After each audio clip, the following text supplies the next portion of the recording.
featured guest this month is Schuyler Fisk, an incredible singer-songwriter and actress with Hollywood pedigree. She's the daughter of production designer Jack Fisk and Academy Award-winning actress Sissy Spacek. And she's built an impressive resume on her own. Just like her mother, Schuyler picked up guitar at an early age. By 15, she was on a 2-year tour with Joshua Radin. Together, they recorded a duet called Paperweight, which was featured on film soundtracks like The Last Kiss and Dear John. More songs for TV and film followed, and in 2009 she released her debut album, The Good Stuff, which hit #1 on the folk charts. A second album called Blue Ribbon Winter dropped in 2011, along with a holiday EP, and her long-awaited third album, We Could Be All Right, releases this very month. On the acting side, Schuyler has starred in Snow Day, One Tree Hill, and Orange County alongside Colin Hanks and Jack Black. And she was in More Good Company and Gus Van Zant's romantic drama, Restless, as well as the adaptation of Nicholas Sparks' The Best of Me, with James Marsden and Michelle Monaghan. This month, she's accompanying her mother and Dustin Hoffman and his son Jake, and Sam and Kate, a small-town dramedy with a lot of heart. I sat down with this dual threat to talk about family life in Virginia out of the Hollywood hustle and bustle, music inspirations and creations on her latest album, We Could Be All Right, and working with her mom, Dustin, and Jake on the indie darling, Sam and Kate. Here's what Schuyler had to say. Today, we are absolutely delighted to be joined by the incredibly talented Schuyler Fisk. Schuyler, welcome to Everything Zen. Thank you so much for having me. Now, I want to start by asking you about your childhood and your parents, obviously, because both are in the entertainment business. Your father as a production designer and your mom, of course, the legendary Sissy Spacek. What was your childhood like? Did it feel normal, a little strange, or just right? I mean, to me it felt normal because it is all I've ever known. And I mean, I feel like I had a really wonderful childhood. I spent a lot of time with my family. When they were working, we would go with them, and it was fun to see. I mean, looking back now, of course, I appreciate and recognize what an incredible gift it was to be able to see them in their, elements, doing their art and seeing their process. And it's certainly imprinted on me and how I work. So yeah, but at the time I never really realized it was different. I know there was a moment as I got older in middle school where I'm like, yeah, this is different than my friends, but seemed normal to me. Right. Well, and did you live in Virginia throughout your childhood, through your teenage years? I did. Yeah, I lived in Virginia, grew up there. I mean, we traveled a lot, of course, when my parents were working, but our home base was Virginia. But that probably helped keep you grounded quite a bit, I would imagine, out of the hectic LA scene.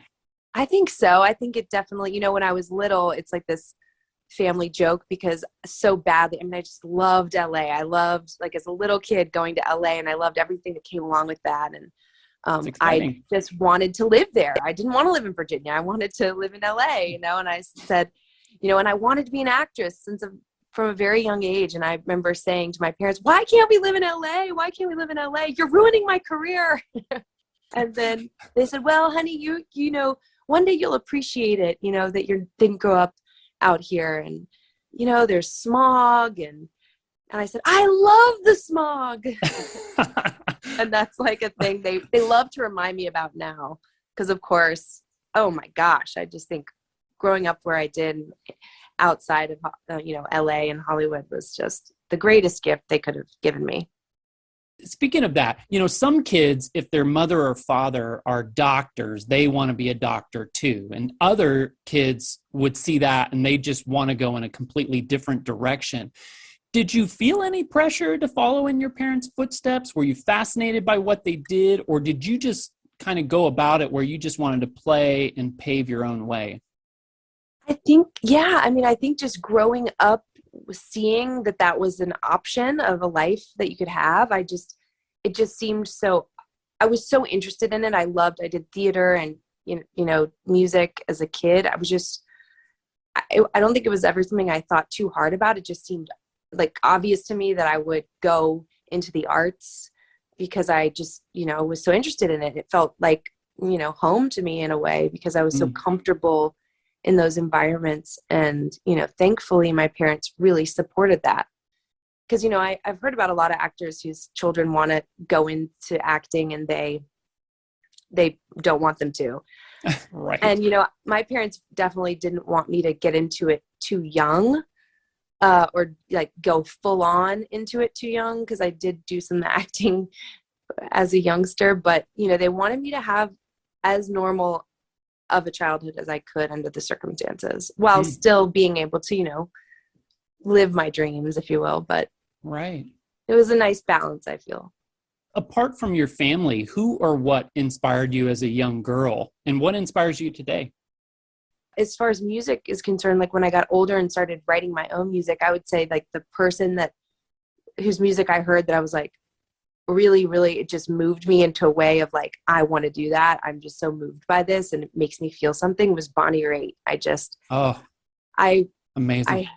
She's just so amazing. And I'm such a huge fan. And I just remember being like, I want to write songs. I want to sing songs. She's so cool. She just like had this power, she really said something.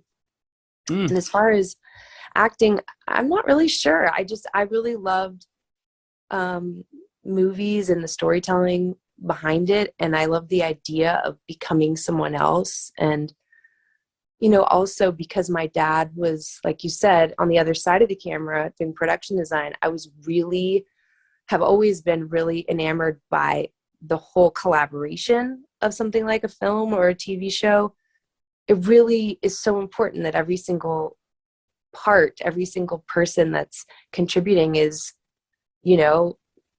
connecting on this common goal, and everyone's important. So I loved seeing what he did and how that just created the world in which you live in as a character. So I always, and I'm just as interested, I would say as the things that happen on the other side of the camera as the things in front of the camera.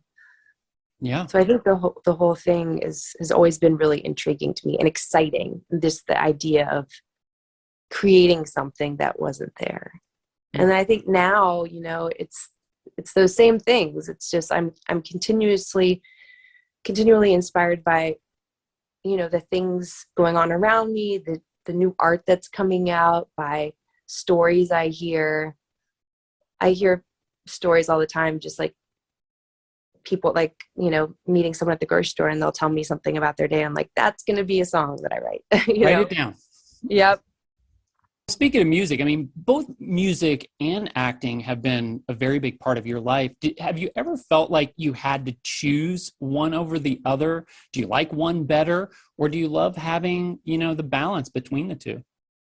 Yeah, I love the balance. I love being able to do both because I feel like they sort of flex different muscles for me. But it's funny, I never have thought about like, oh, I have to choose one.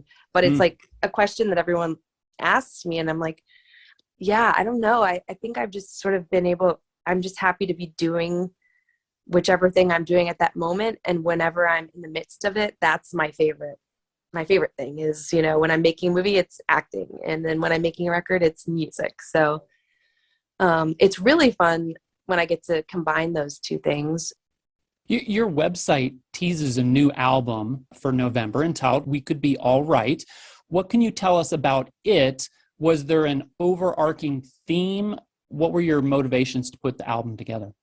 Yeah, I mean, this is a record that I've really been working on for so many years now, and really in writing for a while. And I think, for this record, I really thought a lot about the innocence that you have when you're a child, and what you kind of think your life will be, and what your expectations are, and what you think success is, and all those things. And then when you get to like wherever you think that place is, when you're older, and then when you kind of reassess, like, were those goals realistic, or is that really what makes me happy? And I think just like or is this where I thought I'd be? And, you know, I think that life is equally more beautiful and more difficult as you get older, or so it has for me. And I think that, you know, those two things really are big themes in this record. And I, you know, the cover art is me as this little girl. And I chose that because I look at that picture and I see this young girl that just had no idea all that was to come and all that we would, you know, have to go through in life. But I think the overarching thing is it's a question and it's a statement. Like, we could be all right. You know, it's like, we could be all right, but it's also like, we could be all right. We're going to be all right. It's hopeful, but it also like deals with some major things. Well, I think you probably answered this already, but you know, some songwriters write what they know and are deeply personal. Others, like Bruce Springsteen, craft fictional characters and stories with such depth. Music can be frivolous, it can be fun, it can also be cathartic. Where predominantly does your songwriting fit in? A little bit of each, or does it veer in one particular direction most frequently?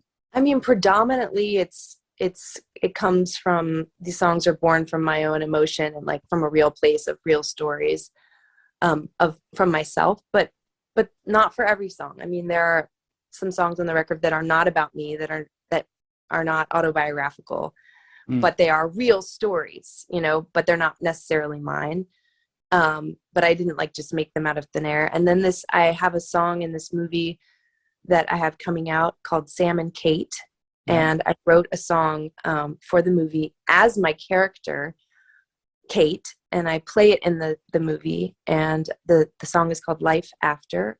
And that was a really fun song to write because it was specifically from this character's point of view and from what she's been through and is going through in her life. And it's very specific to that. And but again, it was coming from like this real story. I mean, it's not, I guess, not a real story because it's from the script, but to me, it was like this real story.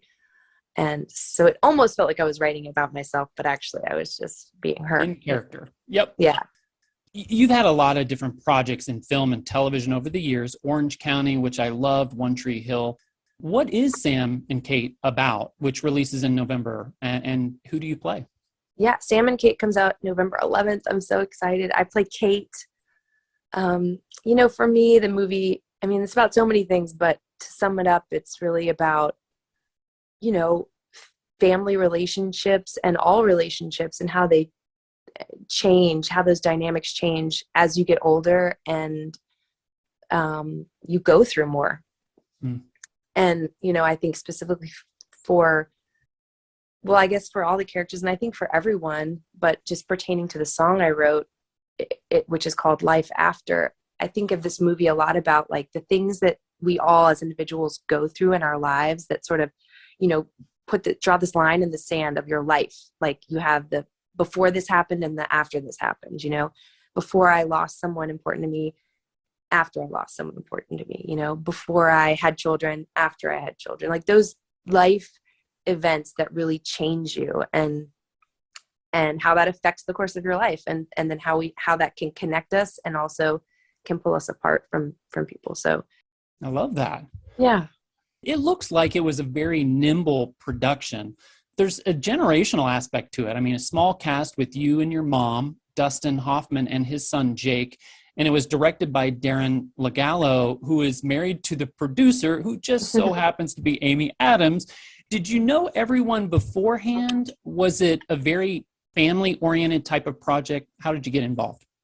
So actually, I did know Jake. We've been friends since our early 20s. We hadn't seen each other in moons, but through him, I had met Dustin a few times, but I wouldn't say like I knew him well. But it's so funny because back in the day, Jake and I used to joke about like, oh, that'd be so cool if our parents worked together one day, you know, not ever thinking like we could all work together. So that's pretty cool. So I knew Jake and was thrilled to be able to work with him. And I didn't know Darren, but got to know him obviously very well through the course of things. And Amy was obviously a part of that as well. And yeah, it felt like, you know, the cool thing was we signed on to do the movie mid-pandemic. So we couldn't go right into shooting. We had to wait like a couple of years. So we had the luxury of a couple of years to really talk and get to know these characters and figure things out before we were shooting, which was good because when we ultimately did shoot, we had a very tight schedule. So we had to show up prepared. What was it really like working with your mom? Oh, it was awesome. It was the best. It was so, I mean, the word easy feels like the wrong word, but just comfortable. And I mean, the cool thing is with my mom is just that, and with anyone you're really close to, I would say, you have this shorthand, and you have this, love, obviously, and like a comfortable vibe. So, we could try things and talk about things in a way that felt like you couldn't embarrass yourself. You know what I mean? So it felt like an incredible amount of freedom there, and we really trust each other. So it was just so nice. It just felt good and comfortable and wonderful. And I mean, I had a very similar feeling with Jake working. We were not as close as my mom and myself, but Sure. Anytime you go into something with like a history of someone where you have like a basis of like friendship and like where you're comfortable with each other, I think can be super helpful. Do you have a favorite memory or moment from the making of Sam and Kate? Oh man, that's such a good question. There's so many. I think, one of the coolest things, one of the parts of the experience that I just think I'll never forget and that I'm so grateful for is the feeling of, the four actors, Dustin, my mom, and Jake and I felt like we were really this like bonded team, and we really had each other's backs. And I felt like we all had this goal of like, we're really trying to find the truth in all these scenes. And anytime one of us felt like we weren't feeling it, everyone kind of stopped and we're like, okay, let's figure it out together, and to have someone like Dustin, be on board to just help me figure out a moment that wasn't feeling right, and to be so kind and patient and giving.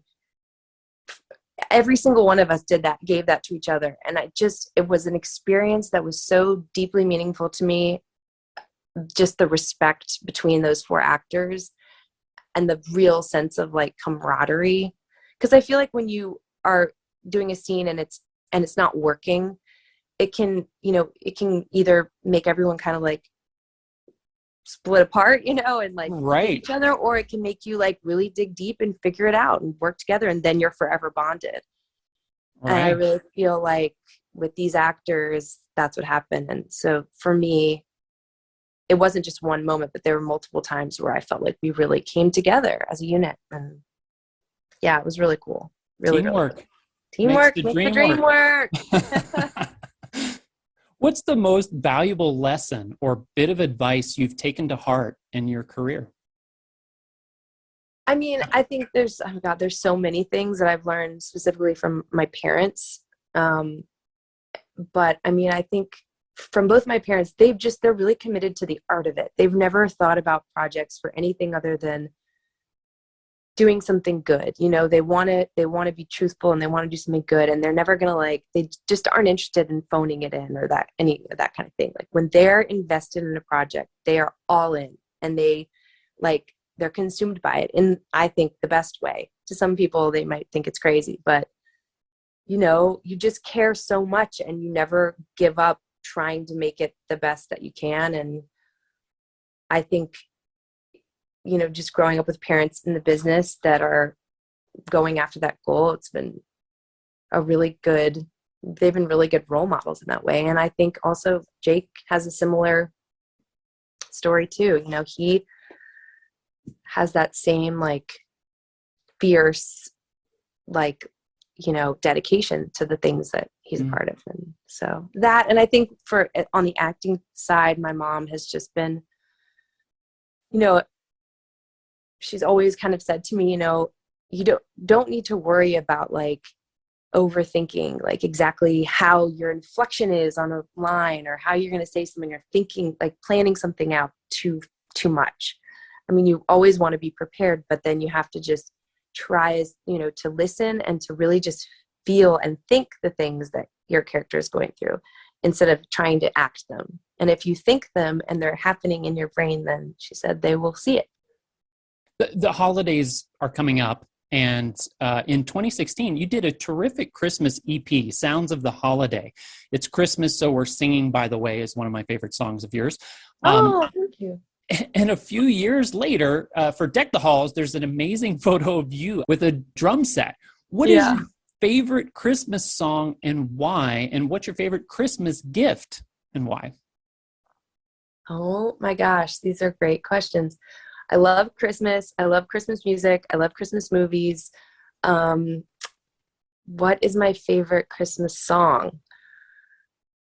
It changes. I got to tell you, the one that I really, like as a kid, imprinted on me was Mariah Carey's All I Want for Christmas Is You. There you go.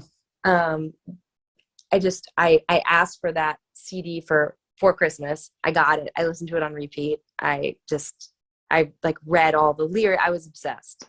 And it still just makes me feel good when I hear it. I think best gift is anything that's like personal, comes from the heart, you know?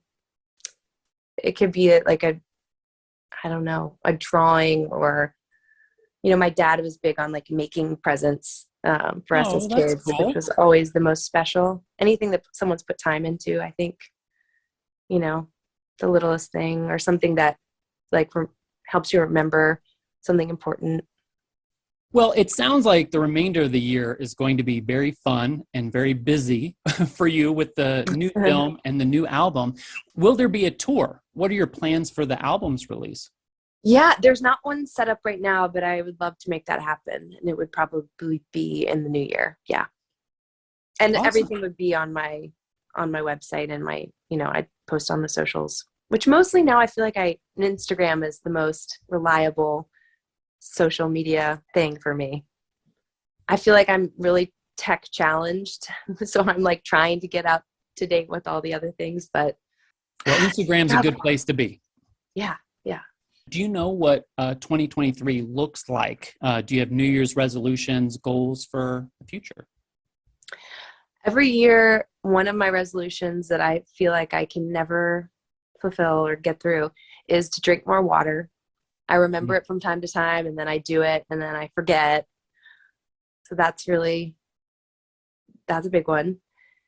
And I would like to see more friends and family in 2023. You know, since this pandemic, I feel like I really haven't seen in person and like hugged so many of the people that I love so much in my life, and I want to make an effort to do that. Yeah. Schuyler, thank you so much for taking the time to chat with us today. Congrats on the new film and the album. We'll all be watching and listening. Thank you so much. If you'd like to see and hear more from Schuyler Fisk, you can check out Sam and Kate in select theaters right now. And you can revisit Orange County on Pluto TV and Amazon Prime. Meanwhile, all of her albums and EPs, including her latest, We Could Be All Right, are available on iTunes, Amazon, Spotify, and wherever you download and stream digital music.